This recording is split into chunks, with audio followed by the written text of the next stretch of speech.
from West Virginia Public Broadcasting. Support for the following is provided by the West Virginia Department of Education and West Virginia Public Broadcasting. Hey everyone, it's Education Station, the show where we invite teachers from all across West Virginia to submit videos of themselves teaching their favorite lessons. In today's episode, we've got 3 exciting lessons about our environment, telling time, and cooking. Well, hello and welcome back, everyone. I'm your host, Alex Milanese, and we're kicking off today's episode with an investigation of the great outdoors. Miss Dickinson is going to read a book and do an activity that helps us take a closer look at the world around us. Let's check it out. Hi, my name is Autumn Dickinson, and I'm a junior at Princeton Senior High School. I'm in the Careers in Education program at the Mercer County Technical Education Center. I have been in the program for 3 years now. Today we're going to be reading My Precious Little Bear and talking about animals you can find in the forest.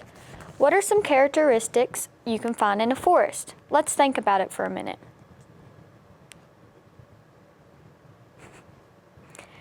Some characteristics you can find in a forest are trees, animals, streams, and ponds. Today we will be doing a science environmental lesson and reading My Precious Little Bear by Claire Friedman and Gavin Scott. The sun is rising in the sky. Hooray! Our day's begun. My mommy smiles. Let's go and play. We're off to have some fun.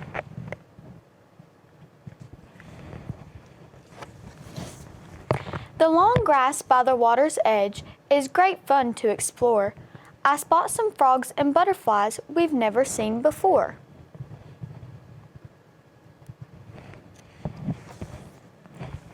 The bees are buzzing happily and lead us to a treat, some sweet and sticky honeycomb that tastes so good to eat.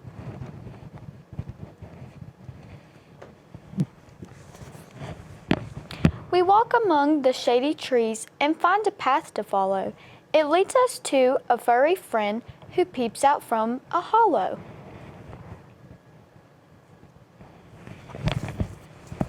While Mommy stretches out to snooze, I creep up on my tiptoes and picked a feathery blade of grass to tickle on her nose.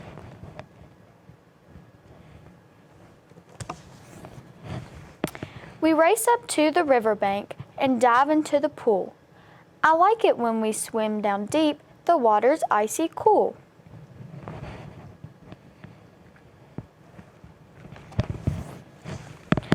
I love to watch the shiny fish that dart and splash and play, but when I touch one with my paw, it always slips away.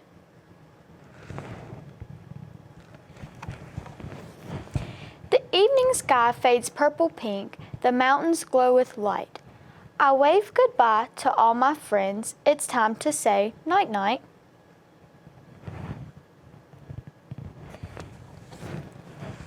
All snuggled warmly in my bed, I yawn. I've had such fun. Me too, my little bear, smiles Mom. I love you, precious one. Now that we've read My Precious Little Bear, what are some animals that Little Bear found along his way? Let's think about it.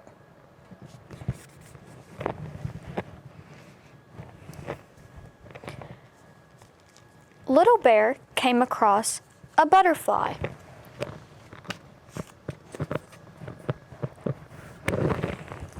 Butterflies are all different colors. They love sweet flowers. They eat plants, and they start as caterpillars and then turn into butterflies.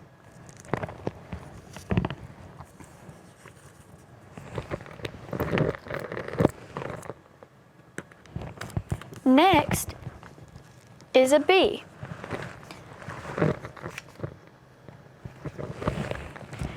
Little Bear came across a bee. Bees make sweet honey, they live in nests, and some type of bees can sting you.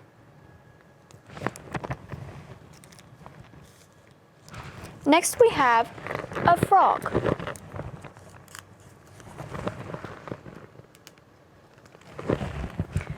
Frogs live on land and water.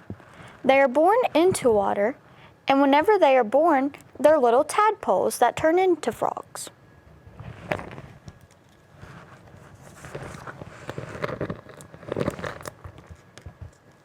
and Little Bear was a bear.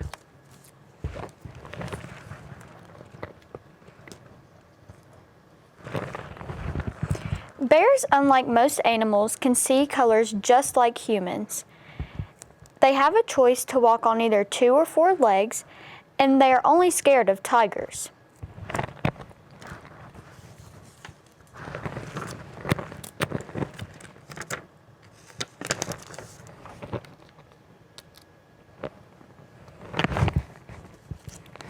Fish live in all types of water.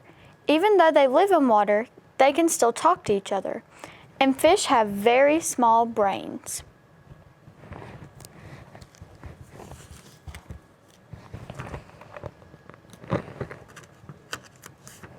Next up, we have a squirrel. Squirrels hide nuts in the springtime so they can find them in winter. They live in trees, and there's 280 different types of squirrels. Think of 2 other animals that Little Bear could have found along his journey.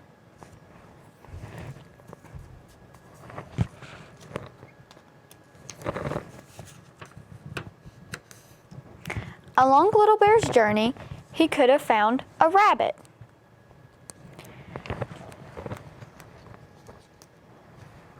A baby rabbit is called a kit, a female or girl rabbit is called a doe, and a boy or male rabbit is called a buck. Lastly, Little Bear could have came across a raccoon.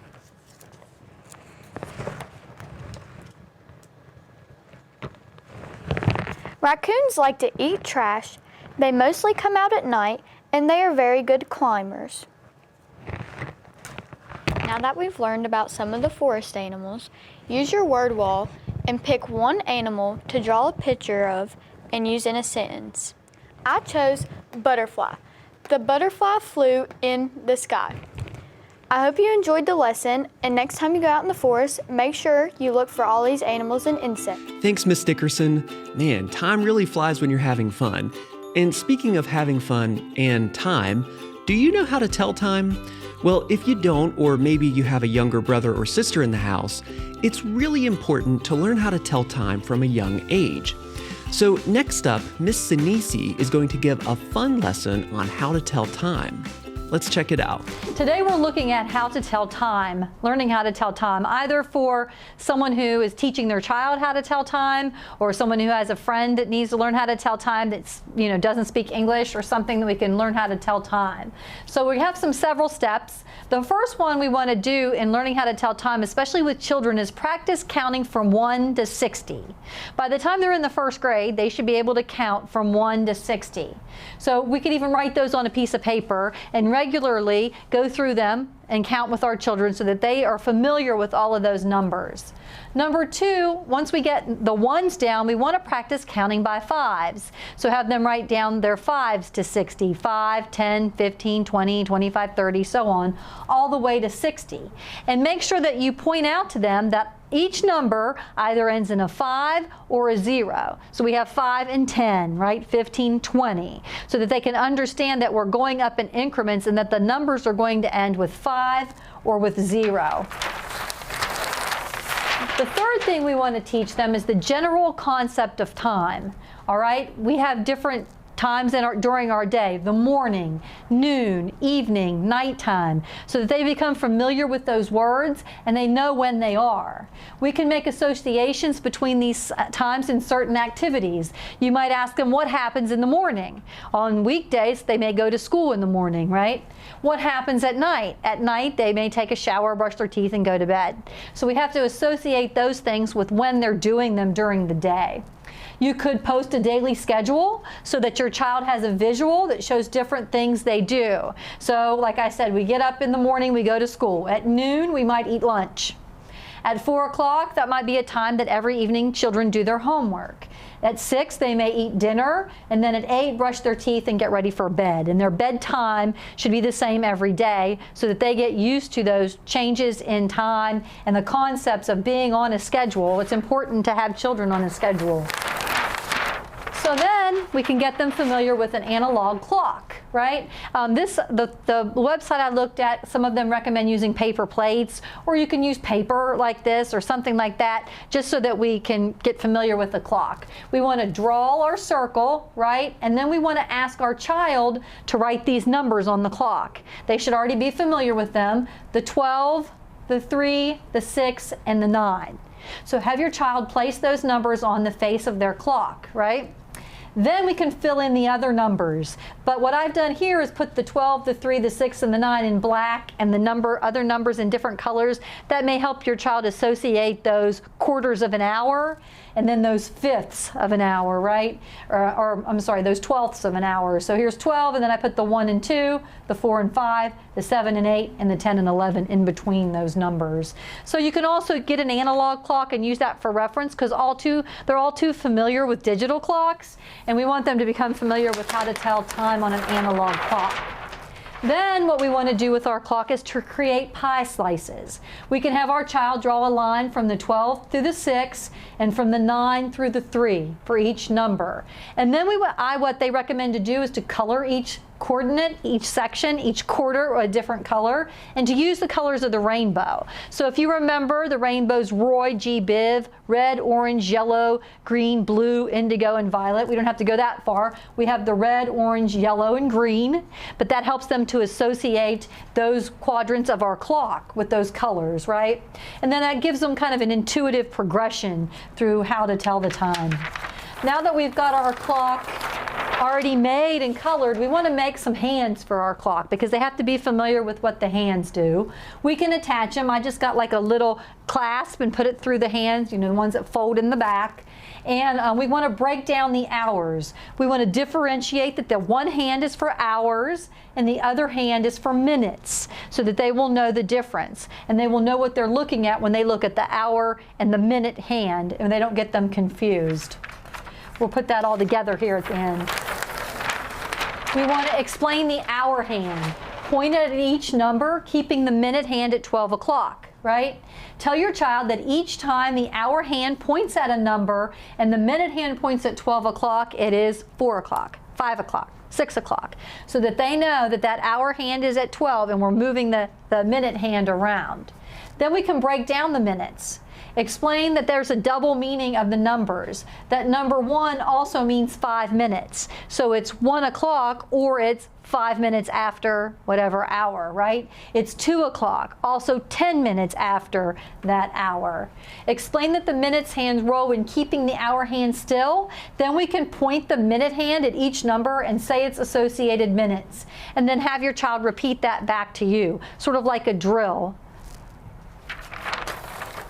And then we want to demonstrate how to read the hour and the minute hand together. We'll start at simple times like 1:30 or 2:15, 3:30, 5:45, right? Here we're looking at 10 o'clock. Right? We can do different ones. Point the hour hand at a number, then point the minute hand at a number and say, what time is it? Like here, they could say it's 10 o'clock, right? And then what we want to do after that is we want to add the little tick marks in between for each minute. We've had them practice counting from 1 to 60, so they should be familiar with the numbers. Here they can count in fives, right? 5, 10, 15, 20 after, 25, 30, like that. Then we can tell them that we're going to further break those down into individual minutes. So how many minutes are there in 5 minutes, right? There are 5 individual 1 minutes. So we could put our 1, 2, 3, 4, 5, 6, 7, 8, 9, 10, so that they understand that we've broken it down into hours, right? Then we've broken it down into 5-minute intervals. Then we've broken it down into 1-minute intervals. So once you practice this a lot, then your child should become more familiar with telling time on an analog clock rather than a digital clock. Thanks, Ms. Sinisi. Okay, for our final segment today, we're going to visit a professional chef. Mr. Coble is going to share a lesson on how to make a special sauce. Let's check it out.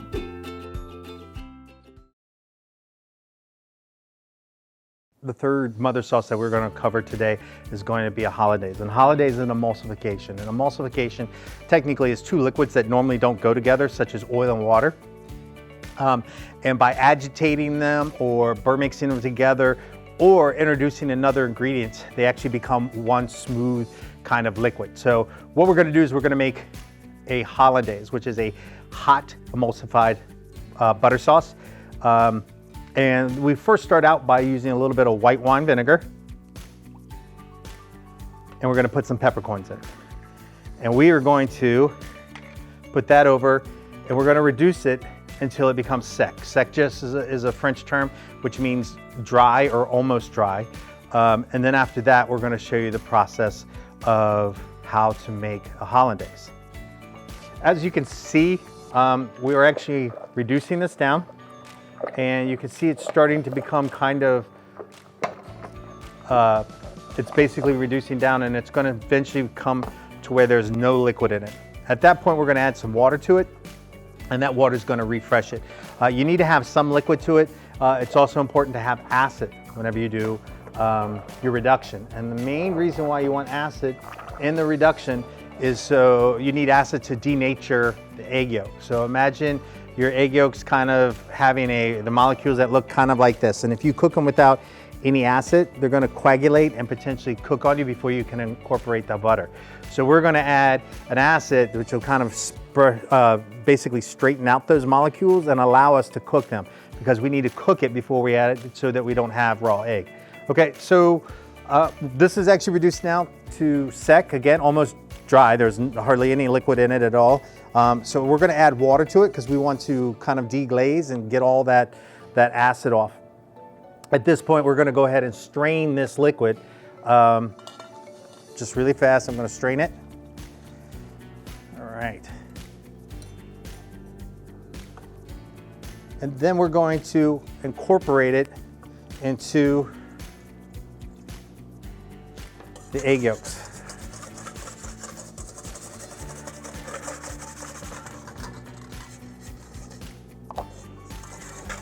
And this is what it looks like, okay?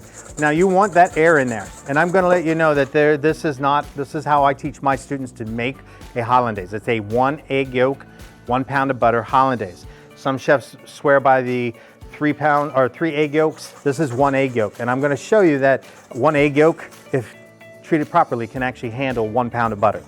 So I'm gonna whisk it in. You can see all those air bubbles, it's kind of foamy. The biggest part that is important is to have a water bath, okay? You don't want to do this on direct flame, especially when you're starting out, because you're more likely to burn it. And you have to whisk, continually whisking, okay?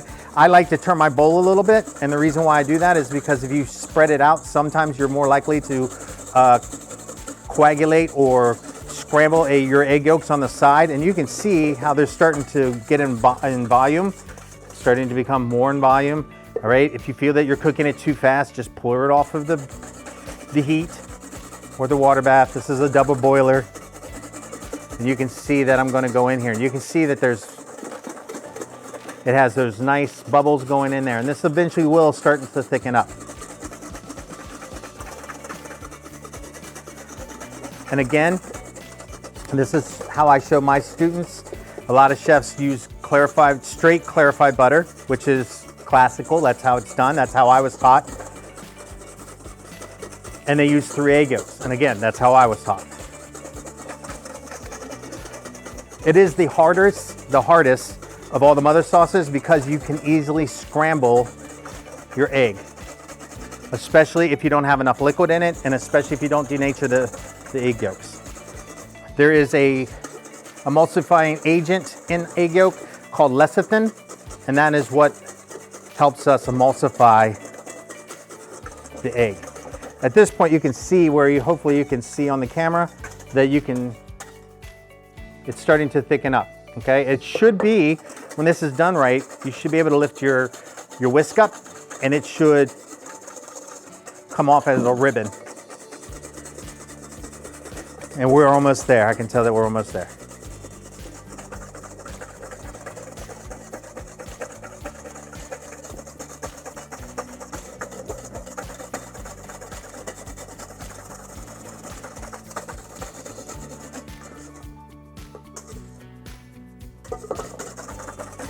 I'm going to say another 45 seconds, maybe a minute.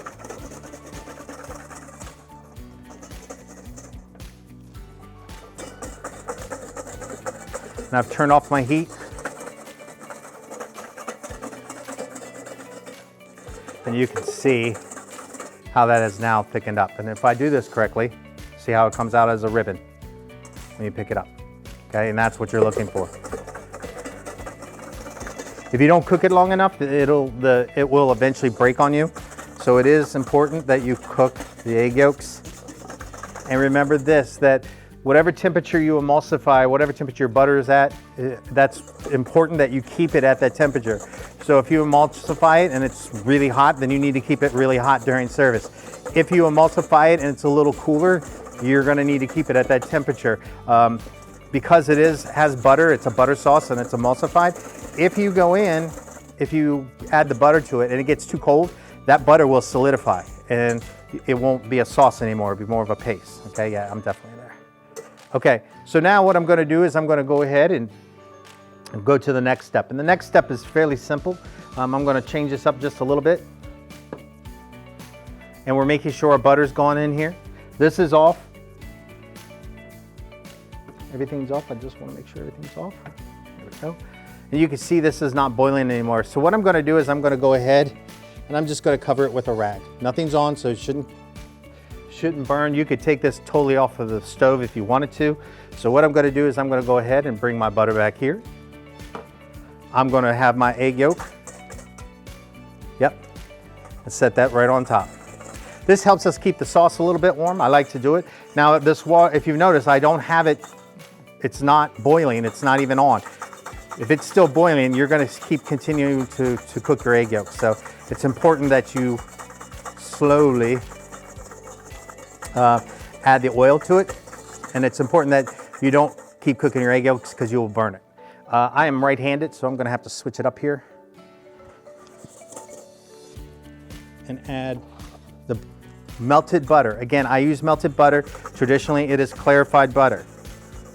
The process is still the same. You're going to drizzle the butter slowly into the hollandaise. And you should see now that it's starting to become thick, and it will continue to become thick.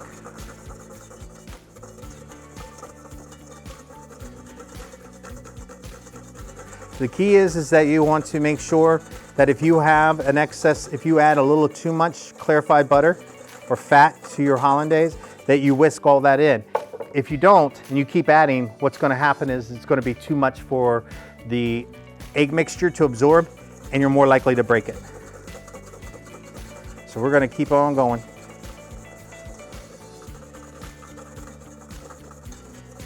And I have a towel underneath it so my bowl won't move.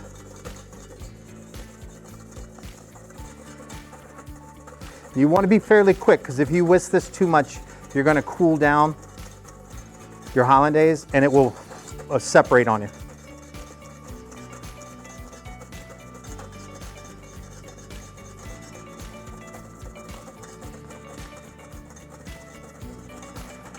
And you can see now I have this nice sauce, okay? Depending on what you're going to serve it, depends on how thick you want it. If you want to serve it on something like hollandaise, eggs Benedict, you might want a little bit thicker. If you're gonna serve it with some delicate fish, whether it's like sole or something like that, you might want it to be a little lighter so that it can actually hold up to it. And at this point, I'm gonna go ahead and remove it from my heat source. You can kind of see that it's actually still kind of, you can see steam coming, which means it's still hot, okay? At this point, I'm gonna season it with salt and pepper. Remembering that it's a hollandaise, so it has eggs, it has butter, all those things that you've probably learned at ServSafe that could potentially make something go bad. So when you're using hollandaise, you usually don't want to keep it more than an hour, hour and a half, actually an hour and a half. And the way that I like to keep hollandaise is I'll actually put it in a thermos. Same thermos that you would use for coffee, preferably one that you haven't used for coffee, but it still keeps it hot. You can put it wherever you need. You don't have to worry about the temperature of the hollandaise going up or going down. Whatever you put it in, it should hold. You just need to prime it, fill it with hot water, dump that out. So what we're gonna do now is we're going to finish it off with some salt, pepper, and lemon juice. And that's just kind of the last little bit. Some people put cayenne pepper in it, some chefs put Tabasco in it. I find out that usually a little bit of salt and white pepper works out fine, but it really depends on what you want to use it for. As you can see, Our hollandaise is nice and thick. If it was too thick, I could go and add, some chefs will add water, some chefs will add lemon juice, some chefs could potentially add some stock. I will tell you what I do is I actually add the milk solids that are at the bottom or in milk. The reason why is I feel that they actually give some flavor, and I'll actually adjust the consistency. And those air bubbles that you saw earlier will come about. They'll start to come back and you can see them. Okay, and I'm gonna go ahead. And again, if I wanted to have a thicker one, you could just add the clarified butter. This one I add the milk solids, and you can see how it's still thick, but it's not too thick. It's not really heavy. We're gonna finish it off with a couple of ingredients. We're gonna finish it off with a little bit of salt. Be careful because fat and salt you can easily over season something that has a lot of fat in it. We're gonna go ahead and add a little bit of white pepper. And then after I do that, I'm gonna taste it. And upon that tasting, I'm gonna either decide whether I wanna put in a little bit of lemon juice or if it's okay from the initial acid that we added. This can actually add a little bit of lemon juice. So I'm gonna just add a touch, just to cut some of the richness of the of the butter. And I think I can add just a touch of salt. And you can see, if I bring my thing through, you see that coating of the spoon? We actually refer to that as nappe, okay? That coating of a spoon. And this is actually how I do it. Again, you'll follow the instructions of your chef. The key is making sure that you slowly incorporate the clarified butter into your egg mixture.